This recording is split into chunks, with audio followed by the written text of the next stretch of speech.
사도행전 21장 17절 말씀부터 20절 말씀까지 보겠습니다.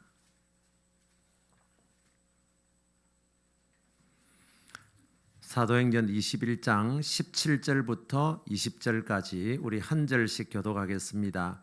예루살렘에 이르니 형제들이 우리를 기꺼이 영접하거늘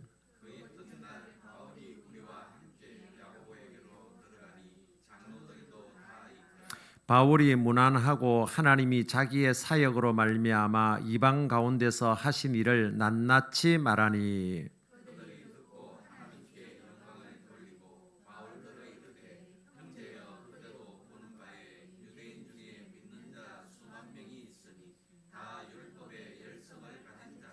아멘. 할렐루야. 네, 오늘도 하나님이 우리 가운데 역사하시고 말씀하시는 음성을 듣기를 소원합니다. 네, 오늘 말씀은 20절 말씀, 하나님께 영광을 돌리고 하나님께 영광을 돌리고라는 말씀으로 잠시 은혜를 누리고 또 함께 기도하는 시간을 가지겠습니다. 우리 오늘 함께 기도해야 될 제목은 지난 주일이 부활 주일임에도 불구하고 우리 김저목 집사님이 몸이 다리가 아프고 허리가 아파서 걷지를 못해서 지금 나오지를 못했습니다. 참 부활 주일이라서 아무리 편찮으셔도 나오려고 했는데 그만큼 고통스러워서 걷지를 못하고 그래서 나오지를 못했습니다.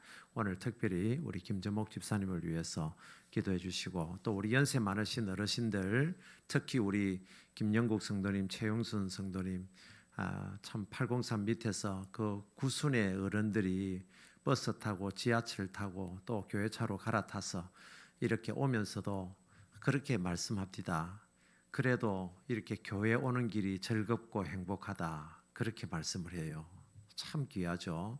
그것도 성령께서 역사하지 않으면 안 되는 일인데 위해서 우리 어르신들 지금 또 어제부터 좀 쌀쌀해졌죠. 내일도 좀 더 좀 쌀쌀해진다 그럽니다. 이런 때에 감기로 또 어려움을 당하지 않도록 영육의 질병 가운데 건져주시고 강건하도록 기도해 주시면 감사하겠습니다. 자, 오늘 하나님 말씀을 보겠습니다. 1번 한번 읽어보시죠. 1번 시작.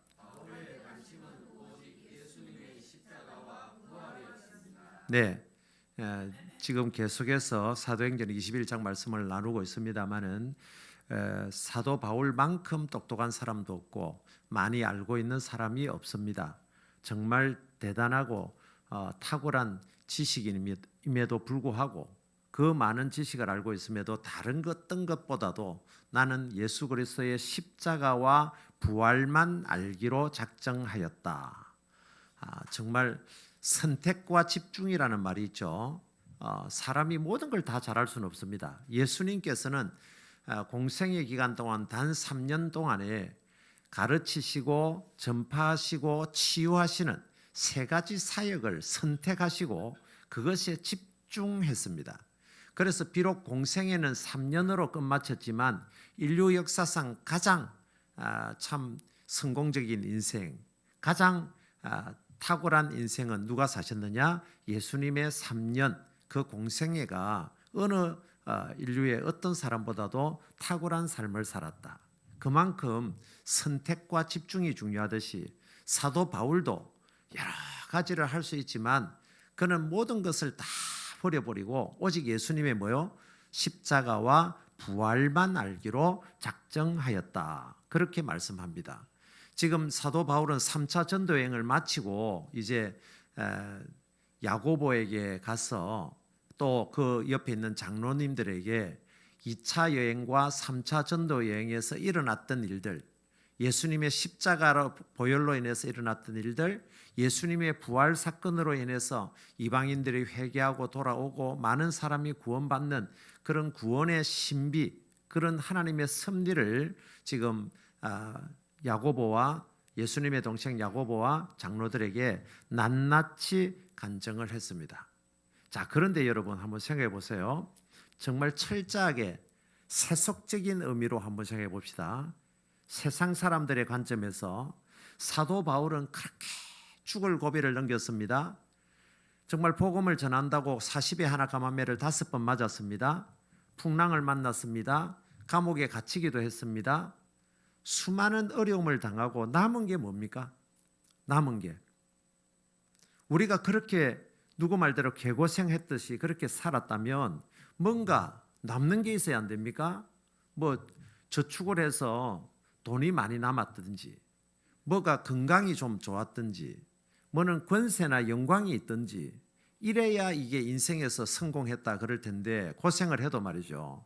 그런데 사도 바울은 고생은 진딱 했는데 집 한 채 없어요.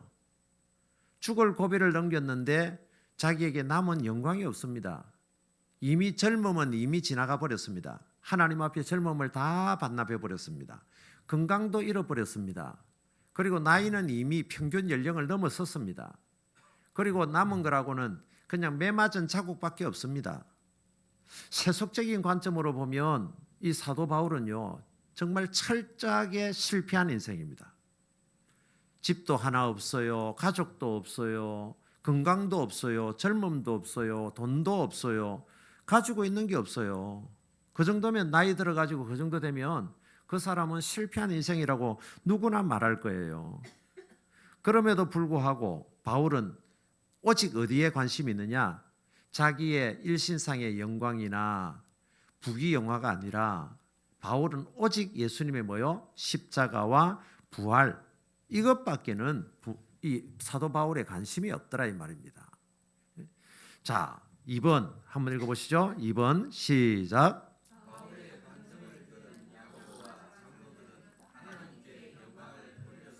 네, 자, 바울의 이런 간증을 들었습니다.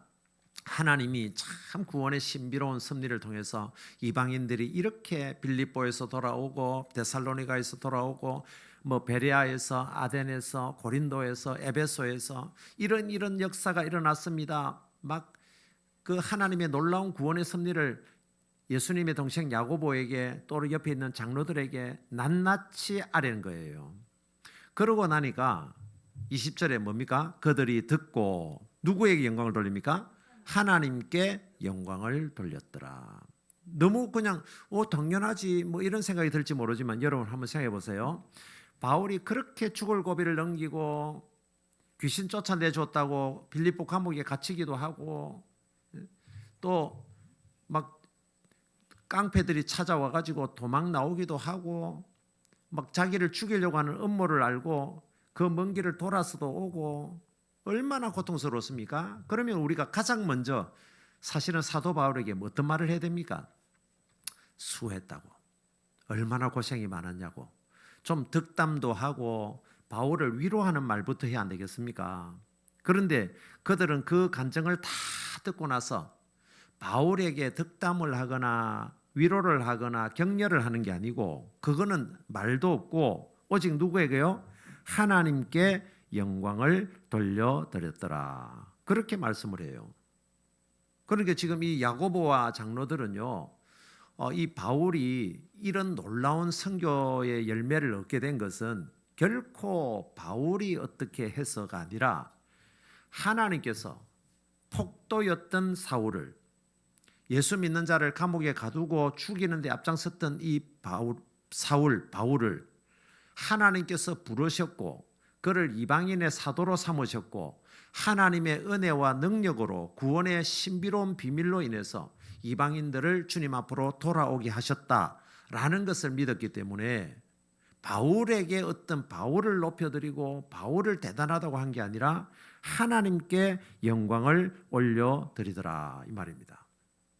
우리가 간혹 이렇게 보면 목사님들 특히 선교사님들 일반 평신도들보다는 이런 유혹에 빠지기 쉬운 사람들이 목사님이고 또 사역자들이고 또 앞에 나서서 일하시는 분들 이런 분들이 미혹에 빠지기가 참 쉬워요.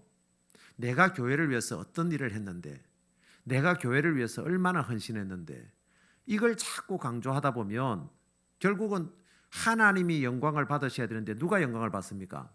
자기 자신이 영광을 받습니다. 그래서 자칫하면 바울과 같은 이런 사람은요 사실은 우상 숭배하듯이 그래서 실제로 그런 일이 일어나지 않았습니까?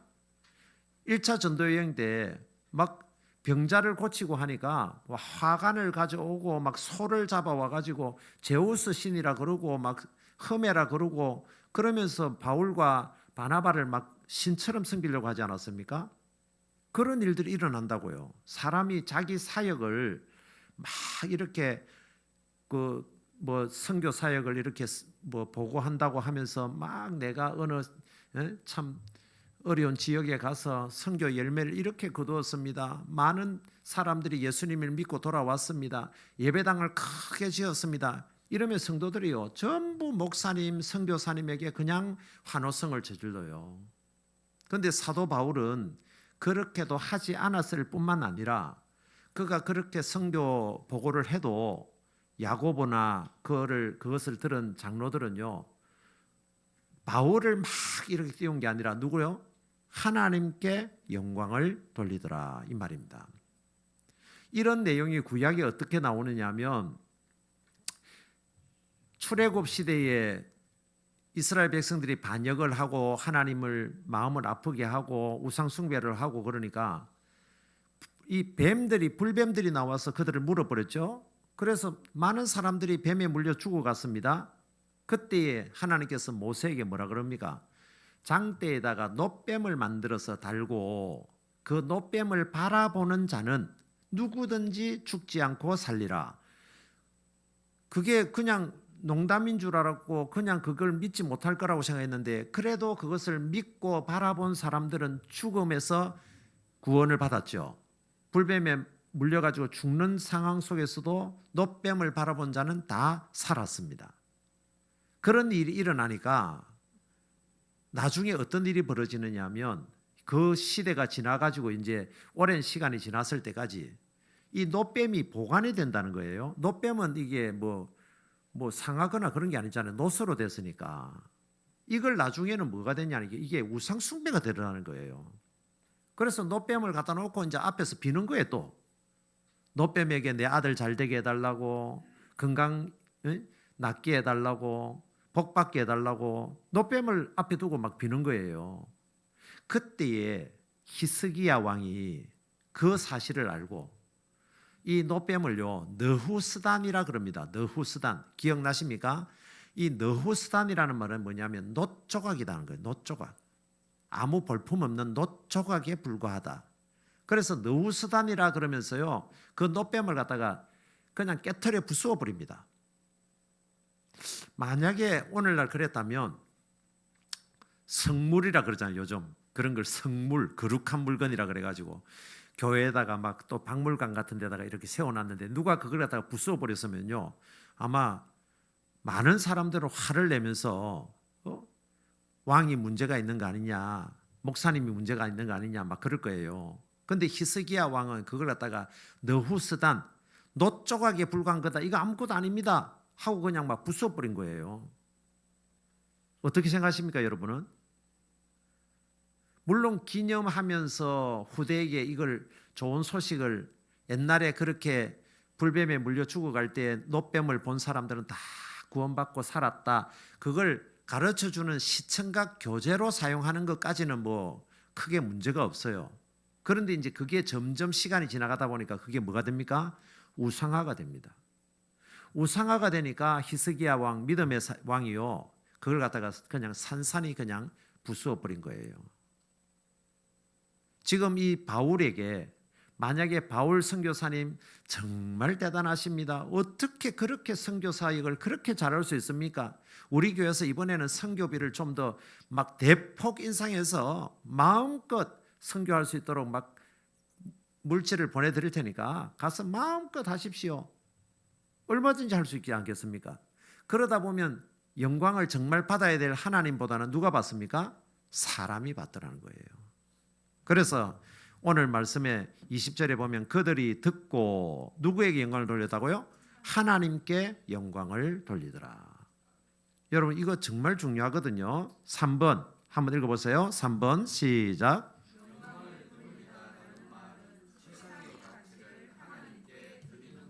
네, 영광을 돌리다. 독사조, 꼭 또 독사가 아닙니다. 독이 있는 뱀이 아니고 헬라어로 영광이라는 말이 독사입니다. 독사. 동사형은 영광을 돌리다 하면 독사조, 영광을 돌리다라는 뜻입니다. 자, 이 영광을 돌리다라는 이 말이요, 미완료형으로 되어 있어요. 미완료형. 그러니까 그들이 듣고 하나님께 영광을 돌리고, 이 돌리고라는 완료형이 아니고 미완료형이라는 것은 아직 완료되지 않았다는 거예요. 현재 진행형이라는 거예요. 계속해서 하나님께만 영광을 돌리더라는 거예요. 하나님, 정말 이 폭도와 같았고 그리스도인들에게는 원수와 같았던 이 사울을 이렇게 하나님은 사람을 이렇게 180도로 돌려 바꾸어서 이렇게 이방인의 사도가 되게 하시고 놀라운 구원의 신비를 이루어 주신 하나님 영광을 받아 주옵소서. 이 모든 것을 하신 하나님께만 영광을 올립니다. 이 사람도 저 사람도 전부 지금 미완료형이에요. 한 번 하고 끝난 게 아니에요. 계속해서 그런 하나님이 너무 놀랍습니다. 막 이러면서 지금 간증 자리에요. 막 성도들이 그냥 웅숭웅숭 거리는 거예요. 그러면 이 독사조, 영광을 돌리다라는 이 말은요, 또 다른 의미로 찬양하다라는 뜻도 있어요. 찬양하다. 그래서 어떤 분은요, 우리 이렇게 참 바울 선교사님이 이렇게 귀한 일을 하셨는데 이런 일을 하게 하신 하나님께 우리 한번 영광을 올려드립시다, 찬양을 올려드립시다 해서 막 또 찬양도 막 손뼉을 치면서 하나님 앞에 영광을 돌리더라는 거예요. 그러면 이 영광을 돌리다라는 말이 이게 무엇으로 영광을 돌리느냐는 거죠. 무엇으로? 우리는 영광을 돌린다 그러면 주로 뭡니까? 그냥 입술로만, 오늘도 찬양을 했지만 그냥 공기를 진동시키는 것으로 찬양하고 영광을 돌리는 걸 끝내버립니다. 기도로 하나님 영광 받아 주옵소서, 기도로 끝냅니다. 공기를 잠시 진동시키고 지나면 금방 공기는 다시 제자리로 돌아가요. 또는 뭐 감사헌금 뭐 이런 걸 통해서 영광을 올린다 그래요. 그런데 정말 우리가 드릴 수 있는 최상의 것은 뭐냐? 하나님께 영광을 올린다면 최상의 것을 드리는 게 영광인데 그 최상의 것이 뭐냐? 여러분 뭡니까? 뭐가 최상의 것입니까? 돈을 막 10억을 헌금하는 게 그게 최상의 것입니까? 그것도 굉장히 큰 거죠. 그러나 그보다 더 큰 것, 더 귀한 것 있습니다. 그게 뭡니까? 자기 자신의 몸입니다. 생명보다 귀한 게 어디 있겠습니까? 자기의 몸을 하나님 앞에 제물로 드리고 거룩한 산제물로 드리는 것, 이것만큼 더 큰 영광은 없다라는 거죠. 최상의 가치, 영광을 돌린다는 건 최상의 가치를 드리는 건데, 물론 물질을 드리는 거 맞습니다. 예배 시간에 예배 시간을 내서 하나님 앞에 예배하는 거 맞습니다. 그 중에 가장 귀하다면, 최고의 가치라면 자기의 몸입니다. 그러니까 바울은요, 자신의 삶 전체를 누구를 위해서요? 하나님 나라와 하나님 영광을 위해서 영혼을 구원하는 일에 모든 걸 바쳤습니다. 아까 말했지만 자기에게 남은 게 없어요. 젊음도 지나가 버렸죠. 뭐 건강도 사라져 버렸죠. 이제 평균 연령보다 나이가 더 많아요. 감옥에 갇혔죠. 매맞은 자국만 있죠. 파선당했죠. 뭐 하나 제대로 남은 게 없어요. 그만큼 자기 삶을 하나님께 맡김으로 하나님께 영광이 되더라 이 말입니다. 우리가 보통 주기도문을 합니다. 주기도문. 하늘에 계신 우리 아버지여, 이름이 거룩히 여김을 받으시오며. 하나님이 거룩히 여김을 받는 것, 이게 하나님께 영광을 돌리는 겁니다. 우리는 주기도문을 주문해 오듯이 합니다. 하늘에 계신 우리 아버지여, 이름이 거룩히 여김을 받으시기를 원합니다. 우리의 입술의 고백으로 하나님께 영광을 돌려요. 그런데 그 영광은 어떻게 하는 게 그게 진정한 하나님을 거룩히 여김을 받는 겁니까? 우리의 삶을 거룩한 산제물로 드릴 때에 하나님의 이름이 거룩히 여김을 받게 될 줄로 믿습니다. 하나님을 믿는다 하면서도 세상에 나가면 맨날 욕이나 하고 뭐 술집이나 들어가고 뭐 세상 사람들보다 나쁜 짓에 앞장서고 이러면 하나님 이름이 영광을 받을 수가 없잖아요. 하나님의 이름이 거룩히 여김을 받기 위해서는 하나님을 믿는 성도가 하나님의 거룩하심을 따라서 거룩한 삶을 살아가는 것, 이게 하나님을 거룩히 여기게 하는 것이고 이것이 하나님을 영화롭게 하는 일인 줄로 믿습니다. 자, 4번 읽어봅니다. 4번 시작.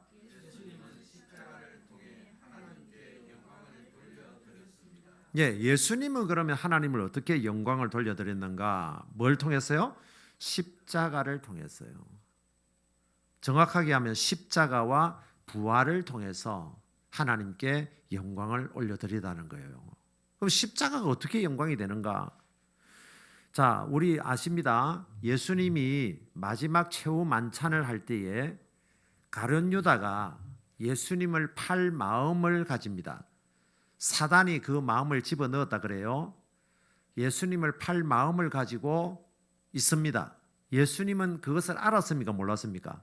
예수님은 아셨습니다. 그리고 네가 속히 행하라 아십니다. 가룟 유다가 그 만찬장을 나갔어요. 나가고 난 이후에 요한복음 13장 31절에 이렇게 말씀합니다. 그가 나간 후에, 그가 누구냐면 가룟 유다입니다. 가룟 유다가 나간 후에 예수께서 이르시되 지금 인자가 영광을 받았다. 지금 인자 누구죠? 예수님이 뭘 받았다고요? 영광을 받았대요. 독사조했대요. 그리고 하나님도 인자로 말미암아 영광을 받으셨도다. 가룟 유다가 지금 예수님을 제사장에게 밀고 해서 팔려고 은 30에 팔려고 나갔습니다.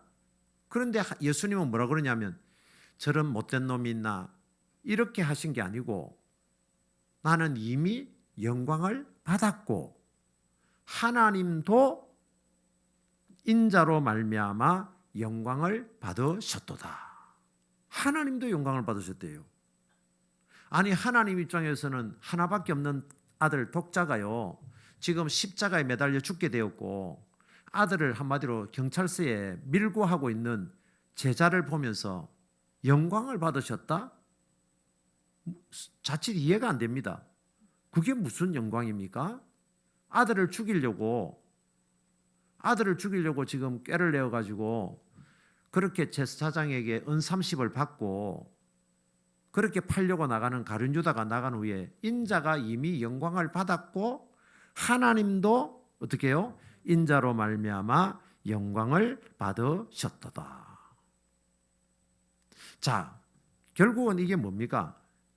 결국은 이 예수님이 영광을 받고 하나님도 영광을 받았다는 것은 예수님의 뭘 통해서요? 십자가요, 십자가. 다른 게 아니에요. 십자가를 통해서 하나님이 영광을 받으셨대요. 왜냐하면 예수님이 십자가를 져야만 하나님의 뜻이 이루어지거든요. 물론 1차적으로는 아들이 죽는 것 좋아할 아버지가 어디 있겠어요. 그런데 아버지는 압니다. 아버지는 공의의 하나님이기도 하고 사랑의 하나님이기도 하기 때문에 그 공의와 사랑을 둘 다를 만족시킬 수 있는 유일한 방법 하나밖에 없어요. 뭡니까? 하나밖에 없는 아들, 아무 죄가 없는 예수님이 십자가에 못 박혀 죽으시는 거예요. 그러니 1차적으로는 아들이 죽는 것이 너무 마음이 아픕니다. 그러나 궁극적으로는 어떻습니까? 내 아들이 아버지의 뜻을 이루기 위해서 자신이 스스로 십자가를 지려고 결정하고 그것이 가룟 유다가 나감으로 인해서 그것이 실제적으로 이루어지는 마지막 버튼이 눌러집니다. 그래서 결정되어지는 그 상황 속에서 인자도 영광을 받았고 하나님도 인자로 말미암아 영광을 받으셨도다. 결국은 뭐가 하나님의 영광이 됩니까? 하나님의 뜻을 이루어내는 거예요. 하나님의 뜻을 이루는 거예요. 십자가만이 영광이 아니고 예수님은 죽으신 지 사흘 만에 다시 살아나심으로 또 아버지 하나님께 영광을 돌립니다. 물론 하나님이 하셨겠지만 예수님은 죽으신 지 사흘 만에 다시 살아나셔서 이제 우리가 죄인들이 죽지만 그러나 죽고 난 이후에 예수님으로 말미암아 부활의 첫 열매 되신 예수님으로 말미암아 우리도 부활하게 하시는 부활의 소망을 주시는 그런 예수님으로 말미암아 우리 하나님이 영광을 받으셨도다. 그러면 막 크게 생각하지 말고 여러분 우리 삶 속에서 한번 적용해 봅시다. 하나님께 영광 올려드리는 거. 예를 들어서 오늘 수요 기도에 이 자리 오는 거 여러분 절대 쉬운 거 아닙니다. 저는 목회자라서 저는 어쩔 수 없이 올 수도 있습니다. 설교할 사람이 없으면 안 되니까 어쩔 수 없이 오기도 합니다. 뭐 제가 늘 좋았어야 오겠습니까? 그럼에도 불구하고 여러분들은 사실은 성도로서 뭐 바빠서 안 올 수도 있고 뭐 빼먹을 수도 있습니다. 그럼에도 불구하고 오늘 이 자리에 앉았습니다.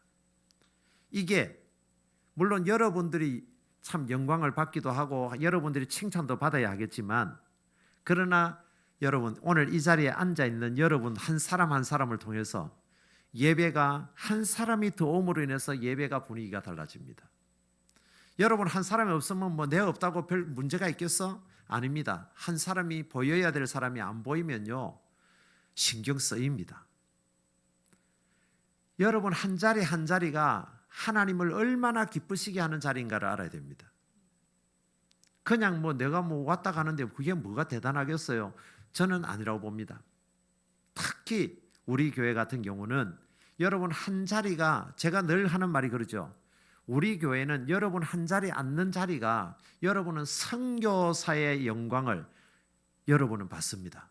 저는 그렇게 생각합니다. 그만큼 큰 교회야 한두 사람 안 보인다고 뭐 문제가 없겠지만 교회가 작으면 작을수록 한 사람의 영향력이 한 사람의 그 자리가 얼마나 귀하고 얼마나 복된지 모릅니다. 하나님을 기쁘시게 하는 자리가 예배 자리입니다.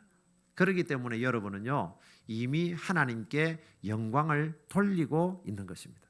제가 뭘 했어요? 제가 한 게 없어요? 아닙니다.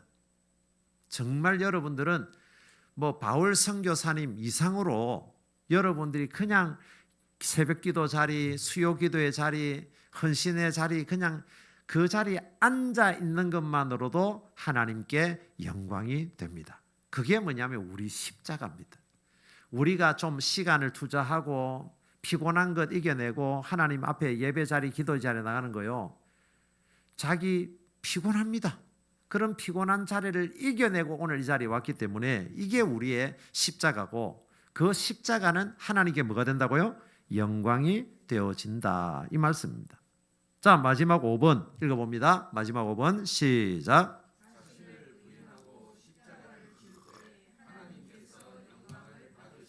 네, 결국은 하나님이 영광을 받으시는 것은 찬양을 통해서 아름다운 찬양을 통해서도 물론 영광을 받으시겠죠. 기도와 예배를 통해서도 받습니다. 그러나 가장 최상의 가치는 아까 뭐라 그랬습니까? 찬양도 되고 예배도 되겠지만 우리의 삶입니다. 우리의 몸입니다. 하나님 앞에 거룩한 산제물로 드리는 우리의 삶입니다.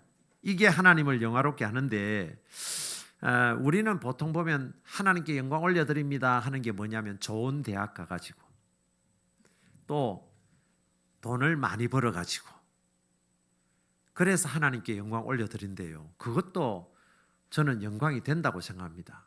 그러나 그것보다도 더 최상의 가치는 뭐죠? 자기 몸을 하나님 앞에 드리는 거. 그러니까 여러분, 나는 헌금을 많이 못했어요. 하나님 영광이 되겠어요. 그런 생각하지 마세요. 물질도 너무 중요해요. 또 기도를 통해서 찬양을 통해서 찬양 잘하는 사람 보면 저는 참 부럽습니다. 찬양을 통해서 영광 될 수 있어요. 그런데 그거 무엇보다도 가장 최상의 가치는 뭘 드리는 거예요? 자기 몸을 드리는 거예요. 그래서 제가 늘 성도들에게 그러죠. 저는 목회자로서 가장 좋은 게 헌금 많이 하는 사람도 좋고 뭐 다른 거 봉사 잘하는 사람도 좋지만 저는 예배 잘 드리는 사람, 기도하시는 분, 이분이 저는 제일 좋아요. 솔직히 그렇다고 막 기도하고 예배만 드리고 막 헌금도 안 하고 찬양도 안 하고 이게 아니고, 그것도 중요하지만 저는 가장 중요한 게 여러분이 예배 자리 잘 참석하고 기도 자리 잘 있는 거. 목회자가 그렇게 생각한다면 하나님도 오늘 말씀처럼 자기 몸을 하나님 앞에 드리는 삶. 그러나 또 교회 안에서만 기도하고 예배하는 게 아니라 가정에서, 직장에서, 각자의 삶의 터전에서 자기를 부인하고 자기 십자가를 지는 삶, 이것이 하나님께 영광이 되는 줄로 믿습니다. 오늘날 이제 젠트리피케이션이라는 게 있어요. 젠트리피케이션 이게 무슨 말이냐 하면, 낙후된 지역이 있어요. 낙후된 지역에 거기는 임대료가 싸요. 땅값이 싸요. 그러니까 좀 돈이 없는 가난한 젊은 예술가라든지 또는 뭐 이런 카페를 하려고 하는데 돈이 없어가지고 조금 한적한 시골 땅이 싼 곳에다 가서 좀 특이하게 카페도 만들고 공방도 만들고 예술가들이 작업실도 만들고 이렇게 모여들다 보니까 거기서 SNS에 막 소문이 나는 거예요. 그래가지고 젊은 사람들이 막 자기 자동차를 타고 막 저 낙후된 지역이고 좀 도심하고 떨어져 있는데도 거기를 찾아가는 거예요. 거기 있는 카페를 찾아가고 그렇게 하는 거예요. 그렇게 하다 보니까 사람이 유동인구가 거기에 좀 많이 몰리는 거예요. 땅값은 싼데. 그러다 보니까 딱 돈 냄새를 맡는 사람이 있어요. 대형 뭐 체인점이나 이런 것들이 나중에 자본으로 거기를 잠식을 시키는 거예요. 거기다가 막 아주 큰 대형 카페를 만들고 막 베이커리 막 그냥 그런 막 체인점을 거기다가 세우고 거기다가 막 건물을 갖다가 막 큰 건물을 짓고 이래가지고 대형 자본이 들어오면서 처음에 가난한 젊은 예술가들 뭐 참 공방들 뭐 이런 특이하고 돈은 없지만 그래도 뭔가 기술을 가지고 뭔가 소문을 낼 만한 그런 실력이 있는 사람들이 들어왔다가 결국은 대형 자본이 들어오니까 그들이 갑자기 뭐가 올라가느냐면 임대료가 확 올라가 버려요. 임대료가 올라가니까 가난하고 젊은 예술가들이 거기 임대료를 감당을 못해요. 거기서 쫓겨나 버려요. 그래서 대형 자본을 가지고 있는 사람은 거기 가서 처음에 살 때는 땅값을 싸게 샀는데 그게 대형 자본이 들어오다 보니까 거기가 막 이제 번화가가 돼버리는 거예요. 땅값이 막 2배, 3배 떠오르는 거죠. 흔히 우리 요즘 말하는 신도시라는 겁니다. 이런 게 생기면서 기존에 가난한 사람들이 살던 사람들을 쫓아내는 거예요. 그리고 자기는 들어가서 뭐라 그러냐면 하나님의 은혜로 내가 이렇게 평당 1,000만 원을 주고 이 건물을 샀는데 몇 년이 지나자 2배로 늘었습니다. 평당 2,000만 원이 되었습니다. 이 모든 영광 하나님께 올려드립니다. 이러고 있는 거예요. 여러분 상상이 되잖아요? 얼마든지 상상이 됩니다. 이걸 젠트리피케이션이라는데 젠틀이라는 말은 신사라는 말에서 그 말이 나왔대요. 그러니까 돈 많고 신사같이 넥타이 매고 돈 있는 사람들이요, 가난한 사람들 이런 사람들이 임대료가 없어가지고 도심에서 나와가지고 저 좀 변두리에 있는 곳에 공방도 만들고 작업실도 만들어놨는데 막 대형 자본이 들어오면서 쫓겨나 버리는 거예요. 거기 있는 사람들 참 싸게 임대료 하는 해서 사는 사람들을 다 쫓아내고 자기들이 거기 떡 주인이 돼가지고요, 한마디로 굴러온 돌이 박힌 돌을 빼낸 거예요. 그게 젠트리피케이션이에요. 그래 놓고는 그 중에 하나님을 믿는 사람이 있다. 그러면 그분들이 하는 말이 뭐냐면, 목사님 작년에 제가 평당 1,000만 원에 들어갔는데 올해는 2,000만 원이 되었습니다. 모든 영광을 하나님께 올려드립니다. 이러면서 감사헌금 드리는 거예요. 여러분 같아도 얼마든지 그래 안 하겠습니까? 그런데 문제는 그렇게 함으로 인해서 자기는 돈을 2배로 벌었는지 모르지만 자기로 말미암아 손해본 사람 누굽니까? 거기 원주민들이나 가난한 예술가들이나 이런 사람들은요, 그냥 거기서 있다가 임대료급여서가 다 쫓겨나는 거예요. 그러니까 누군가의 피를 흘리게 만들어서 자기가 돈을 벌어놓고 그래 놓고는 어떻게 하느냐? 하나님께 영광 올려야 된대요. 여러분 이건 한 애입니다. 한 애인데 이런 어떤 부분들을 보면서 예수님과 바울이 하나님께 영광 올려드린 것과는 너무 상반되잖아요. 예수님이 그러하셨나요? 바울이 그러하셨나요? 바울과 예수님은 자기 젊음을 바치고 자기의 생명을 바치고 자기의 시간을 바치고 모든 것을 바쳐서 하나님께 영광을 올렸어요. 자기를 제물로 만들어서 하나님께 영광을 올려드렸어요. 그런데 많은 오늘날 현대 그리스도인들은 다른 사람을 제물로 삼아서 하나님께 영광을 돌린다는 거예요. 오늘 핵심이 바로 그겁니다.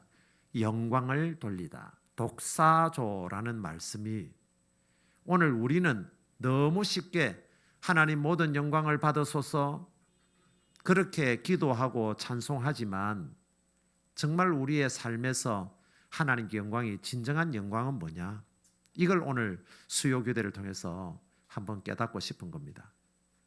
하나님이 진짜 영광을 받으시는 것은 뭐냐? 물론 물질도 기도도 찬양도 맞습니다. 그러나 그것보다도 더 우선인 것은 우리의 삶이요, 우리의 생명이요, 우리의 몸인 줄로 믿습니다. 그게 바로 자기를 부인하고 자기 십자가를 지셨던 예수님이 돌려드렸던 영광이고 바울이 하나님께 돌려드렸던 영광, 독사조다라는 사실을 여러분 기억하시고 우리는 하나님께 어떤 영광을 돌려드리는지 다시 한번 고민하는 그런 수요 기도회가 되기를 주님의 이름으로 축복합니다.